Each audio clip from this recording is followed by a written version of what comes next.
Today I'm sharing a quick and easy Turkish tea time spread I prepared for my daughter's friends who came over. With little time to plan and using what I had on hand, I put together 3 delicious recipes that are perfect for any gathering. I made soft, cheese-filled poğaça with a different technique,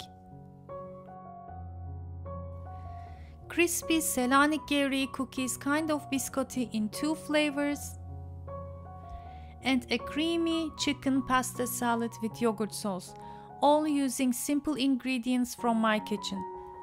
Join me as I show you how to prepare these delightful treats quickly and effortlessly.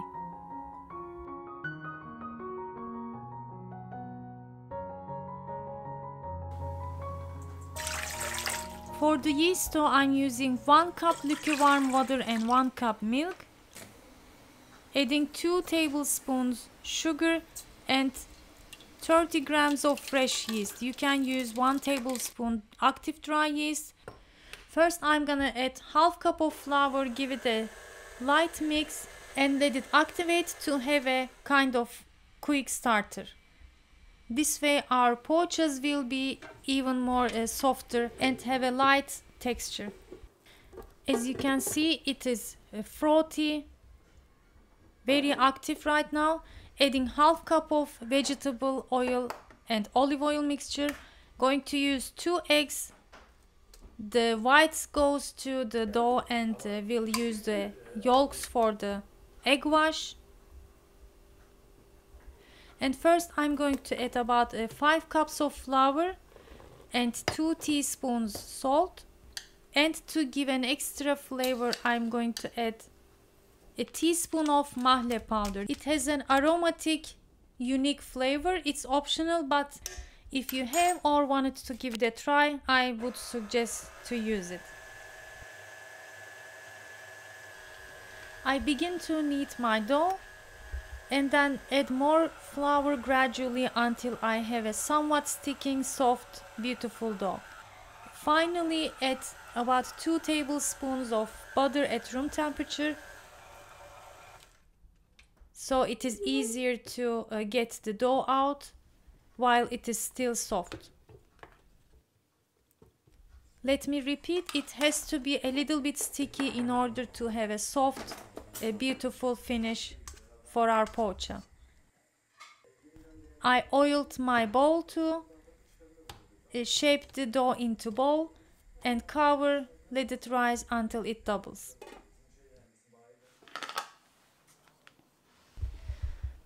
For the filling for our poğaças, I'm gonna use 2 types of cheeses here. This is kind of a ricotta cheese I bought from Kastamonu, from the local market.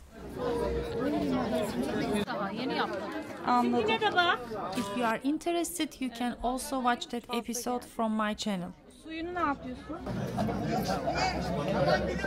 And the other one is a classic Turkish white cheese. It is similar to feta, but in Turkish markets I'm sure you can find. Added some chopped parsley, either fresh or from the freezer, and a little bit salt since the crumbled cheese doesn't have much salt. Give it a good mix and our filling is ready. You can experiment or just feel free to add your favorite cheeses or mixtures. I'm sure it would be delicious too. My dough has risen well, even more than doubled. I'm using my dough scraper to get the dough playable again. Oiled my countertop. Don't knead the dough, it is already rested and very soft right now. Cut it into half first and then each half into about 10 up to 15 pieces, depending on how big or small you want your poğaças.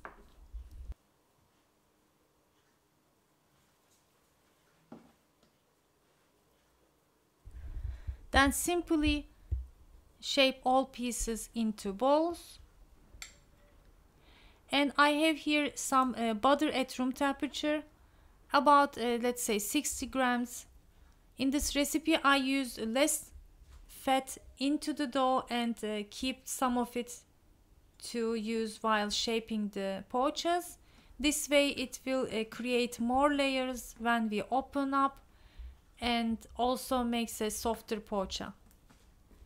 So I used about half a teaspoon on each bowl and then open up a little bit.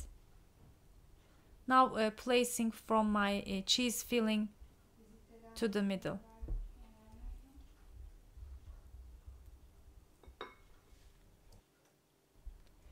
Next, fold the dough as you can see and seal well with the help of your fingers. If you work in batches, it is much more easier to shape and then just transfer it to the baking tray.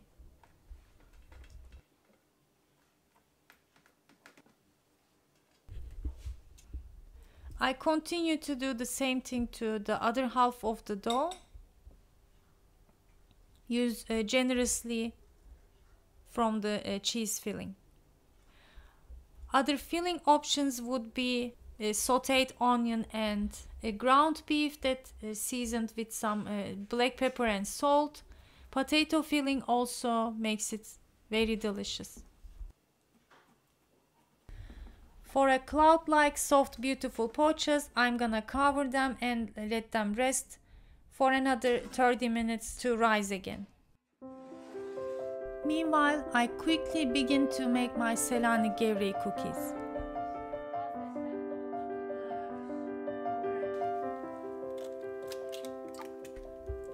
I'm gonna begin by cracking 3 eggs into my mixing bowl. It is optional for this recipe, but I love the texture, so I'm gonna whisk the sugar and eggs along with 1 orange rind until it is frothy and creamy.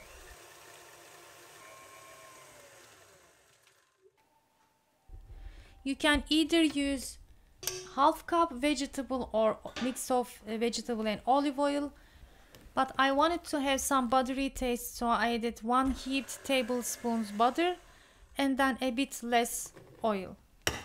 Give it a light mix and first add 3 cups of flour, 1 baking powder, about 2 teaspoons, and vanilla powder, and 1/4 of a teaspoon baking soda.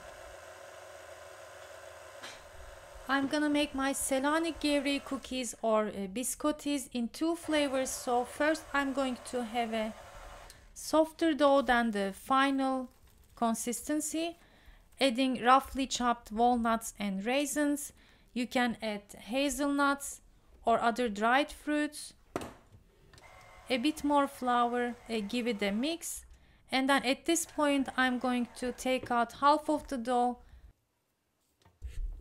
and to other half I'm gonna flavor it with ground Turkish coffee, about a heaped teaspoons, and 2 teaspoons of cacao powder and some cacao nibs. It is optional, since I had it I wanted to use. And looking here for to have a like a mocha flavored Selanik Gevreği cookies, biscottis.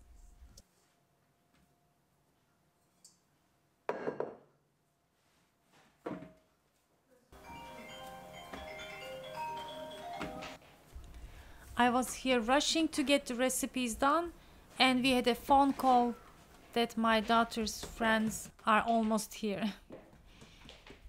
So I turned the dough into log, as you can see, kind of rectangular, and same with the other dough that is flavored with orange rind. The egg wash here is to prevent the dough from crumbling while slicing after it is halfway baked. Goes to preheated 170 Celsius degree oven for about 20-25 minutes.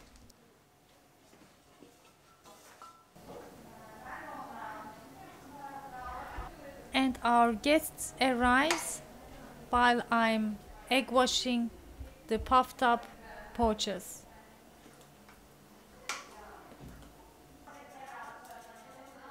I sprinkled some nigella seeds and sesame seeds on top and goes to 200 Celsius degree preheated oven.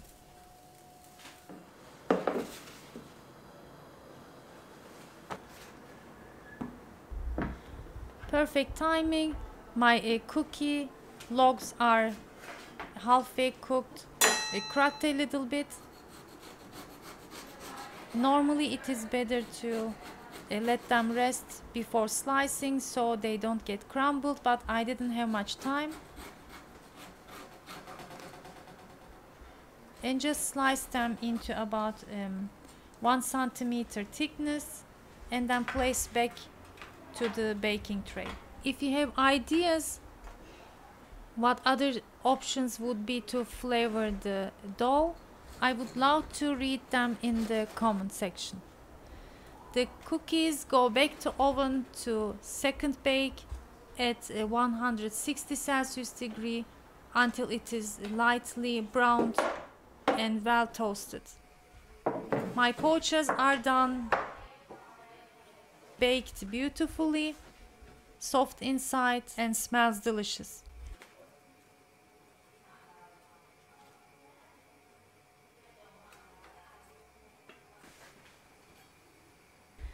Finally, I bring all the ingredients to my countertop to make my chicken salad.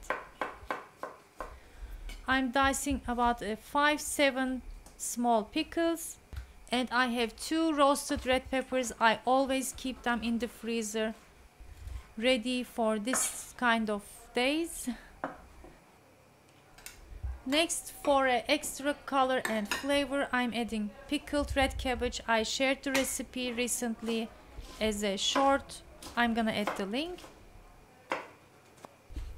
You can also use fresh red cabbage, would give extra crunchiness.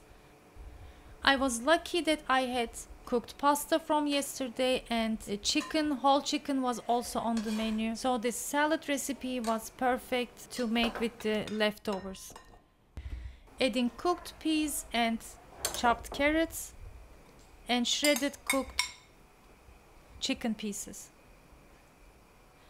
For dressing, I'm using full-fat Turkish yogurt and a mayonnaise mixture. Yogurt always makes it lighter than using only mayonnaise, so I prefer this way.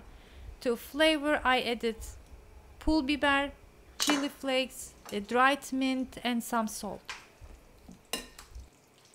I'm gonna add the amounts for the recipe to the description box, but it is kind of flexible. You can add more, always veggies, less pasta, use more yogurt and mayonnaise to get the desired consistency.